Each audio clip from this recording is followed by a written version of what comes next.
Hollow Creek House had long been a source of local legend.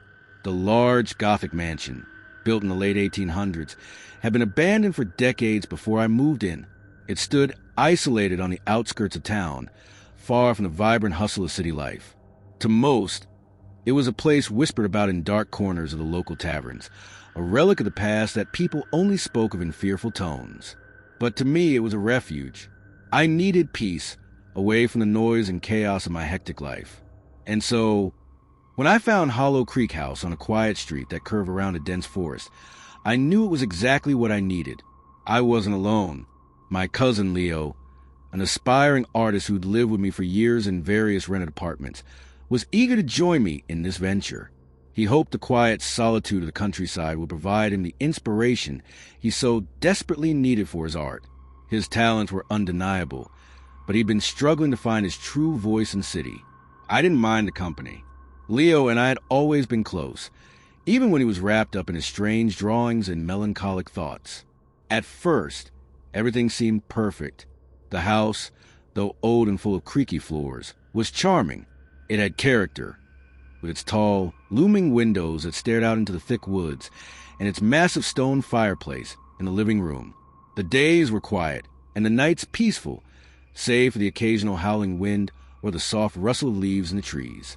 We spent our days exploring the property, cleaning up the overgrown garden, and fixing the creaking stairs and windowsills. It was a lot of work, but the sense of accomplishment made it all worthwhile. But then, something changed. It started with small things I initially shrugged off. At night, I began to hear odd scraping noises outside the window. It was a faint sound at first, like the wind dragging something metal across the ground. I assumed it was an animal, maybe a raccoon or a possum, but it continued every night, growing louder and more insistent. I couldn't sleep for days, my mind conjuring strange images of creatures lurking outside. But I didn't mention it to Leo. I didn't want to make him paranoid. Then came the night when everything shifted. I had been walking back from the woods behind the house when I saw him, a shadowy figure standing by the edge of the forest, just beyond the reach of the house's dim light. He was hunched over, wearing a dark, tattered coat. In his hand, he held something metallic, glinting under the moonlight. My heart froze in my chest as my eyes fixed on the shape. At first, I thought it was just a trick of the light, but the figure began to move slowly. As it turned toward me, I gasped, my breath catching in my throat. Where his right hand should have been, there was only a gleaming, sharp metal hook. I stood frozen, paralyzed by fear. The figure seemed to regard me for a moment, and then, without a word, he turned and disappeared into the woods. The sound of the metal scraping against the ground echoed in the silence, and I ran back to the house, my pulse hammering in my ears. When I told Leo about the figure the next morning, he seemed more intrigued than alarmed. He said it could have been someone from town, perhaps a local hunter or drifter, but his eyes were distant, like he wasn't really listening. Something was off about him. He had been spending more and more time in the attic, retreating into his art. His drawings, once filled with hope and color, had taken a darker turn. They were full of strange, nightmarish figures, many of them depicted with hooks for hands, their faces hidden in shadow. I tried to talk to him, but he would only mumble about inspiration and how it was coming from the deepest parts of his mind. The strange noises outside grew more frequent, the scraping louder, as if the figure was drawing closer. I couldn't ignore it any longer. One night, I decided to confront the sound. I waited until Leo had locked himself away in his attic studio. Then I grabbed a flashlight and ventured out into the woods. My heart pounded in my chest as I made my way to the clearing behind the house where I had first seen the figure. The air was thick with an eerie silence, and the darkness felt almost suffocating. As I reached the spot, my flashlight beam flickered, and I thought I saw something move in the corner of my vision. My breath caught in my throat as I turned to face it. The figure was there again, standing in the same spot where I'd seen it before, only this time he was much closer. I could hear the scrape of the hook against the ground, dragging slowly as he advanced toward me. His face was hidden in shadow, but I could feel his eyes boring into me. My body screamed for me to run, but I couldn't. I stood there, rooted to the spot by terror, unable to look away as he stepped closer. I don't know how long we stood like that, me frozen in fear, him approaching with that chilling scrape of metal on earth. And then, as if some invisible force snapped, I turned and ran back to the house, stumbling in my haste. I burst the front door, panting, my hands shaking. Leo was upstairs, still lost in his art, unaware of the terror that had just unfolded in the woods outside. The next morning, I woke to find the house eerily still. The strange scraping sounds had stopped for a while, and I thought maybe I had imagined it all.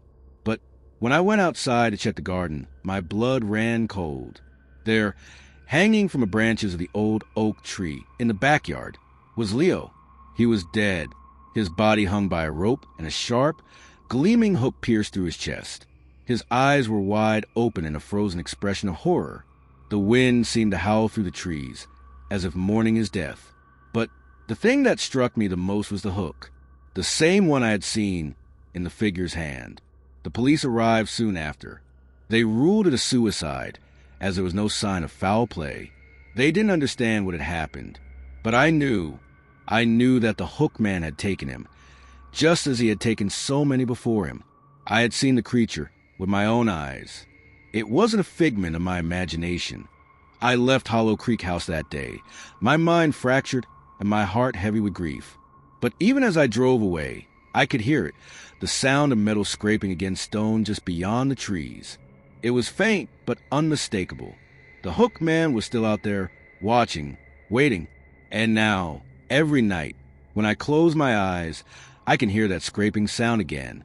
It haunts me wherever I go, a chilling reminder of the man with the hook and the horrors that still roam the woods near Hollow Creek House. The winter air bit my skin as I arrived at Hollow Creek Lodge with Nathan and Sean. Snowflakes swirled in the dim light of the early evening, a misty fog rolling in from the surrounding mountains. The lodge, though decrepit, still held an eerie charm.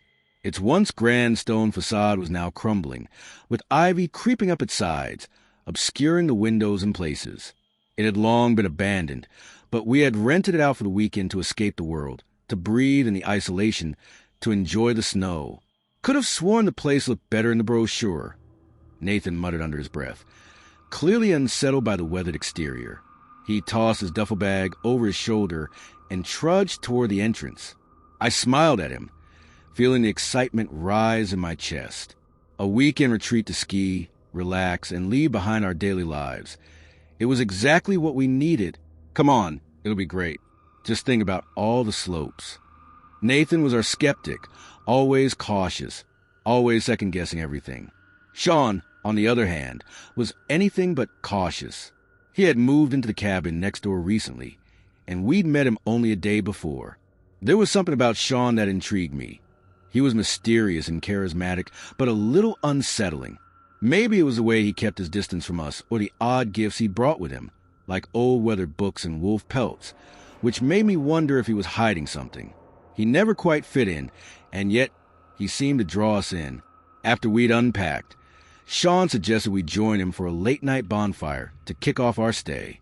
He had a fire pit set up right behind his cabin, and the soft crackle of the flames beckoned us out into the night. "Come on, Katie," Sean urged, his voice low but inviting as I hesitated in the doorway. "It's freezing out here. A bonfire is just what we need." Nathan shot me a look, but shrugged. "Yeah, why not? Could be fun." The three of us walked through the fresh snow, our footsteps crunching in the silence. The fire illuminated Sean's face in an eerie glow, casting deep shadows across his features. The wind whistled through the trees, the branches creaking like old bones. I couldn't shake the feeling that something was wrong. As we sat down around the fire, Sean began to tell us a story, one that immediately made the hairs on my neck stand up. He spoke of the Hookman, a vengeful spirit who haunted the woods surrounding Hollow Creek Lodge. According to Sean, the Hookman was a creature born from the forest itself, cursed by the blood of the innocent and bound to the trees. He would appear to anyone foolish enough to venture into the woods after dark. The more Sean spoke, the darker his words became. "Some say he was once a man," Sean said, his voice almost hypnotic, "a man who lost his life in these very woods. They say his body was found, but not his soul.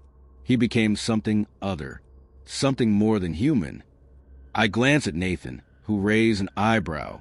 He wasn't buying into Sean's story, but I could see the glint of unease in his eyes. And what's this got to do with us? Nathan asked, his tone skeptical. The Hookman's curse, Sean replied, his eyes gleaming in the firelight, is tied to the forest. Anyone who enters the woods after dark becomes his prey. He punishes those who defy the forest boundaries. They say if you hear him coming, it's already too late.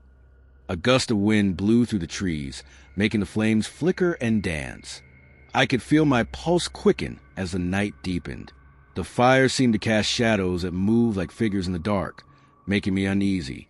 Sean's eyes were fixed on me as he spoke of the Hookman's hook, a claw-like appendage that would tear through flesh and bone, dragging the soul of the victim into the depths of the forest.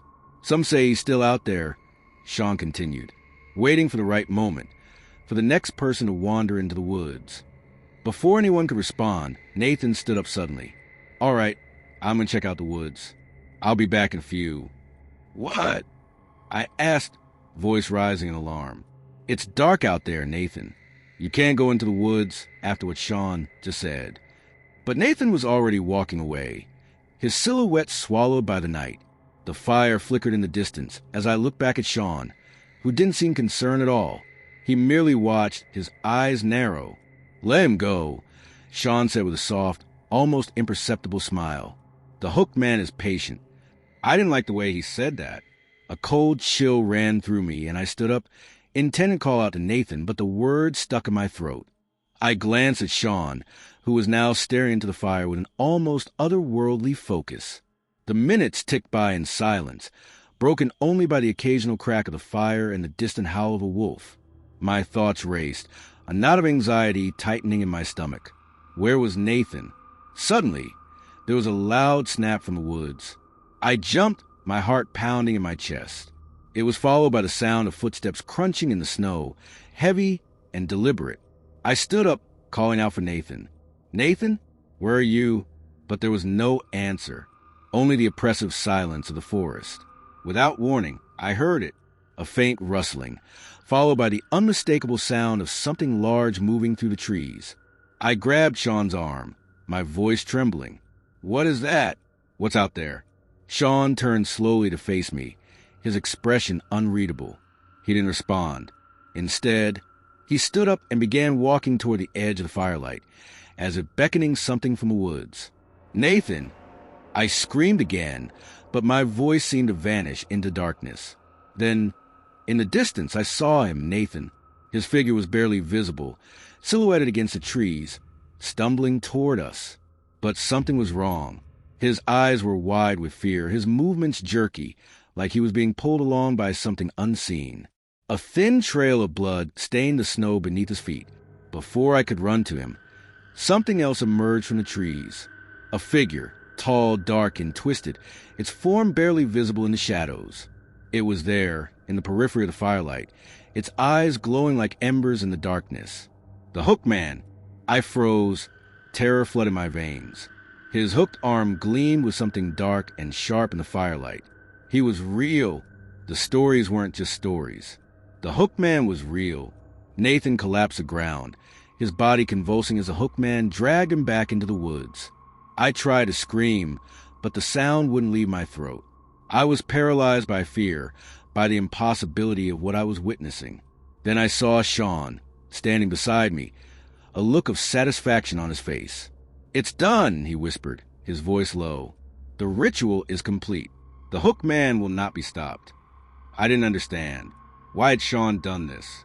He had led Nathan into the woods, sacrificed him to the Hookman.